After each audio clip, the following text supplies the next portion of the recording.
Partito a inizio ottobre per un viaggio negli Stati Uniti e svanito nel nulla. I parenti temevano avesse avuto un incidente o fosse stato vittima di chissà qualche altro episodio preoccupante, tanto da denunciarne la scomparsa ai carabinieri.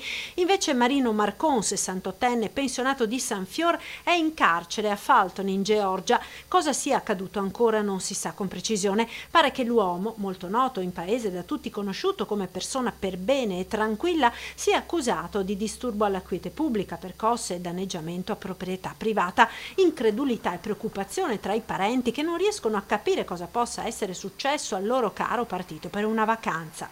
Tranquilla, bravo, che non so, un bravo giovane, tranquillo, tan tranquillo, sempre contento.